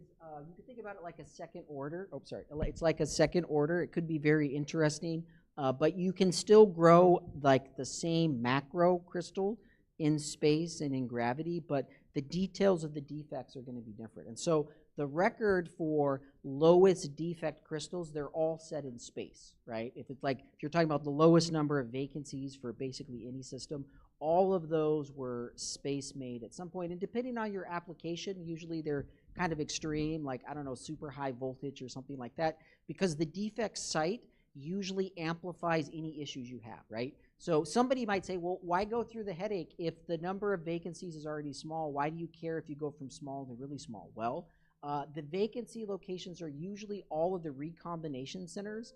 So if you're trying to build a solar cell, right, you're trying to get maybe the electrons out before they recombine. Each one of those is a recombination center, so your efficiency will be lower. If you have an application where you're like applying a very large voltage to these systems, there is a voltage spike that you'll see near that defect because there's a charge. And so if you can make a pure system that has none of those, essentially whatever performance you're trying to get out of the crystal, it will almost always be better. Can I ask a question? Actually for both. Depends on their answer though. My question is you mentioned about how Hello, I'm Arif Budiman, Oregon Tech. Well, Derek, you mentioned about space and how things are different. I mean, crystal growth are different. And this question is for both of you. And also, I think, Vidya, I think you mentioned about like how bones are, have more porosity if it is made in space or something. Is that right? No. I mean, more porosity or less porosity? No, I didn't mention like I. No, not in your presentation. I mean, like in our. But anyway, here's my entertain. This is a hypothetical case, of course. If let's say you have twin babies, one of them since day one is on Earth, and then the other day, both of them were born on Earth, but then the second baby was brought to the space. Like so, day two of that baby was in space. It's not gonna be Elon Musk baby. Right? Well, maybe yeah, or some rich guy, Yeah. They can travel to space now. He's populating the Mars, he say. But how are these two twins grow differently? So it's bone different, muscle different, even your heart tissue may be different. How do you think they will be different?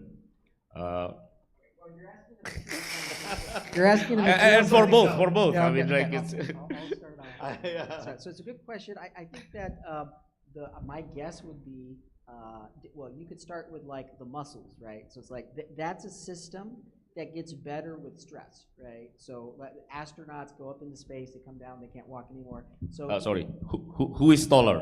Sorry? I mean, the twins. I mean, like by right, they are supposed to be about the same height, right? I mean, like let's say by the time they are 16 or something, who will be taller? I don't know. I mean, this is just the kind of thing that if I'm bored, well, So I think that the muscle development. We'll get to the height in a minute. I got to think about the bone, but I think in terms of muscle, the kid on Earth, muscles get better when they respond to stress, right? Like I don't know, like an athlete weightlifting, right? Like that's a part of the body that gets better with stress. Interestingly, but I think that's different than other parts of the body. I don't know exactly, but I would think the bone would develop slightly differently. I think the bone is also to a point going to adapt to stress. So I don't know if one would be taller or shorter, but I think the bone density of the person on Earth would be slightly larger. I don't like the bone is going to, I think, interact with the stress, right? Would be my guess. But that's about all I know as a material scientist. I'm going to hand it off. Who'll be the more handsome one? I think the aging will be different. I think cell metabolism and aging process will be different between people on Earth and people. If I'm not mistaken, from what I read, there is like higher cases of osteoporosis if in space. Yeah, I think one way you can do it is very crude. I'm not a biologist. Is you have to figure out if the system gets better or worse with stress. So muscles, to a point, get better with stress. Actually, I think bones are the same thing, right? So though, but if you're looking at other things like cartilage or wear point, like other stuff might be different. I'm guessing the grain structure in the bone was probably going to be slightly different because one has, I mean, you can answer this as a material scientist probably for metals, right? If you have metals that have significant stress, you look at the grain structure, it can be different than ones that don't. I would expect that that process at some level would be true in space as well. I guess, yeah, you might have some other details. Who lives longer?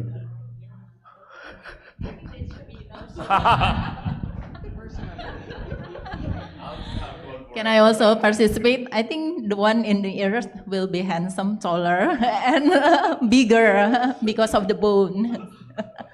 All right. Thank you very much from Dr. Speaks and Dr. Mozart for your nice presentation. And we will conclude our event here, our presentation from two lovely guests, lovely speakers. And now I will hand it over to the MC. Thank you.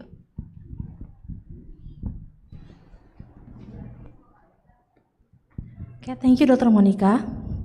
Next, as a token of appreciation, we invite representative of Universitas Trisakti to present a souvenir to our visiting professor, Prof. Derek and Prof. Vidya. Request both parties to come forward.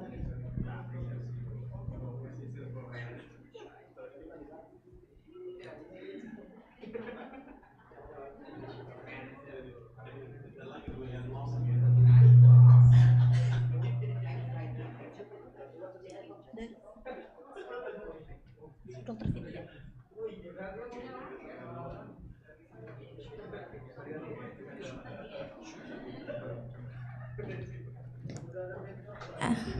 And Dr. Monica as a moderator.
Ladies and gentlemen, this concludes today's seminar program. On behalf of the organizing committee, we would like to express our deepest gratitude to Prof. Derek Speaks and Dr. Vidya Sharifah Mozar for the knowledge and insight shared, all faculty leaders and staff, and all participants both offline and online for your participation. We hope today's session brings new perspective and meaningful knowledge for all of us. As the master of ceremony, I apologize for any shortcoming during this event. Wassalamualaikum warahmatullahi wabarakatuh. Thank you and see you at our next academic event.